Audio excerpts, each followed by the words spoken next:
વરમોરના પ્રસિદ્ધ કોટેશ્વર મહાદેવ મંદિરે શ્રાવણી અમાસે પખાડાના લોકમેળો યોજાયો।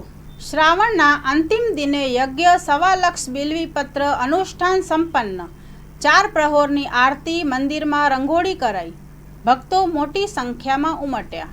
માંડલ તાલુકાના વરમોર ગામથી 1 કિલોમીટર દૂર આવેલ શીમ વિસ્તારમાં આવેલ પખાડાના કુવાની સમીપ કોટેશ્વર મહાદેવ મંદિર જે 700 વર્ષ પૌરાણિક છે અને અહીં દર્શન પૂજા કરવાથી ભક્તો સોમનાથ જેવી અનુભૂતિ કરે છે।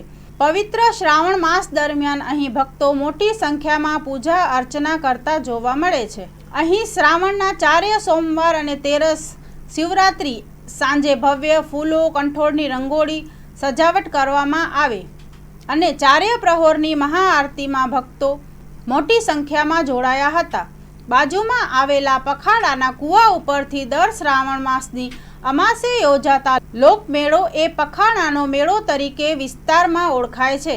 રુદ્રાભિષેક, લઘુરુદ્ર જેવા યજ્ઞ યોજાયો તેમજ મંદિરની સાંજે 5 કલાકે ભગવાનની દર વર્ષની જેમ પરંપરાગત રીતે લોક પાલકી યાત્રા નીકળી હતી અને અહીં સવારથી જ લોકમેળો ભરાયો હતો।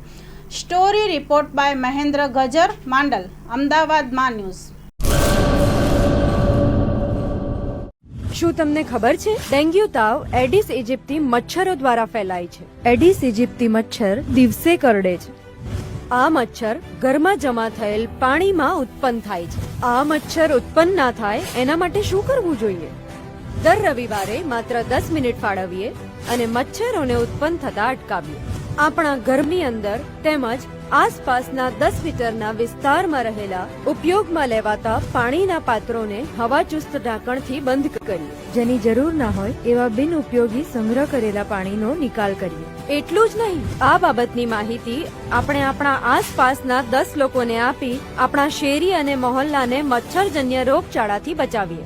આપણા પરિવાર માટે 10 મિનિટ ફાળવીએ, મચ્છરોની ઉત્પત્તિ અટકાવી મચ્છરજન્ય રોગોથી બચીએ। આરોગ્ય અને પરિવાર કલ્યાણ વિભાગ, ગુજરાત સરકાર દ્વારા જનહિતમાં જારી।